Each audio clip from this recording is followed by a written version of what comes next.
அனைவருக்கும் வணக்கம். இன்றைய பதிவில் நம் வாழ்க்கையில் இருக்கிற மிக முக்கியமான பிரச்சனைகள்ல இந்த வறுமை நிலையும் ஒண்ணுதான்.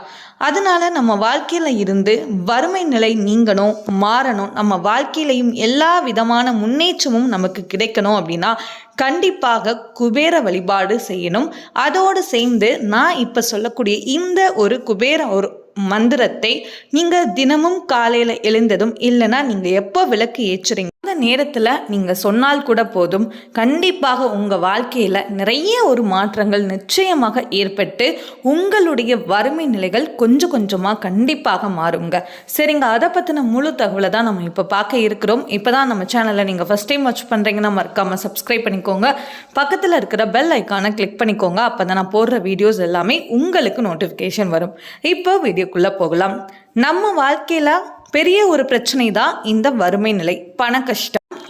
வரவு இல்லாமல் இருக்கிறது. அப்படியே நம்ம சம்பாதித்தாலும் உழைத்து நம்ம பணத்தை ஈட்டும் போது அந்த பணம் நம்ம கிட்ட தங்காமல் இருக்கிறது. இந்த மாதிரி நிறைய ஒரு பிரச்சனைகளுக்கு, பணம் சம்பந்தப்பட்ட கஷ்டங்களுக்கு நம்ம குபேர மகாலட்சுமி தேவியுடைய வழிபாடு செய்யணுங்க. சரிங்க, இப்போ குபேரரை வழிபடுறதுக்கு உரிய நாள் அப்படின்னு பார்த்தோம்னா வியாழக்கிழமையில் நீங்கள் குபேர பெருமானை நீங்கள் தாராளமாக வழிபாடு செய்யலாம். அப்போது நீங்கள் இந்த ஒரு மந்திரத்தை நான் இப்போ சொல்ல போகிறேன், அதையும் நீங்கள் சேர்த்து சொல்லுங்கள். குபேர பெருமானை நீங்கள் வழிபாடு செய்யும்போது சரிங்க, நம்ம வாழ்க்கையில் இருக்கிற எல்லா விதமான கஷ்டங்களும் நீங்கணும், நம்மளுடைய வாழ்க்கையும் நல்லபடியாக தலை தோங்கணும், நம்மளுடைய குடும்பத்தில் இருக்கிற பண கஷ்டங்கள் அனைத்துமே நீங்கி வறுமை நிலையெல்லாம் சீக்கிரமா மாறணும், நம்ம வாழ்க்கையில எல்லா விதமான முன்னேற்றமும் கிடைக்கணும் அப்படின்னா நீங்க வியாழக்கிழமை மற்றும் வெள்ளிக்கிழமைகள்ல குபேர மற்றும் மகாலட்சுமி தேவியை நீங்க வழிபாடு செஞ்சுவாங்க. உங்க வீட்டில் இருக்கிற எல்லா விதமான பிரச்சனைகளுமே கண்டிப்பாக நீங்குங்க.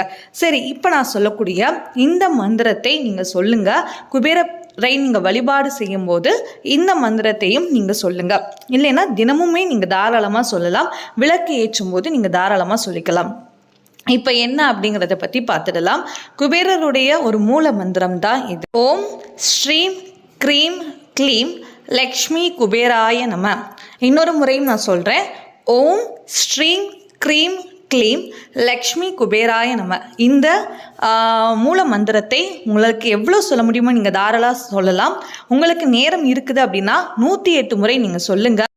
நீங்கள் குபேர பெருமானை வேண்டுங்க. கண்டிப்பாக உங்கள் வாழ்க்கையில் இருக்கிற எல்லா விதமான குறைகளும் நீங்கும். நிச்சயமாக உங்களுடைய வறுமை நிலையும் கண்டிப்பாக மாறும். அதனால முழு நம்பிக்கையோட முழு பக்தியோட நீங்கள் குபேர பெருமானை நினைத்து நீங்கள் சொல்லி பாருங்க. கண்டிப்பாக எல்லாமே நல்லபடியாகவே நடக்கும்.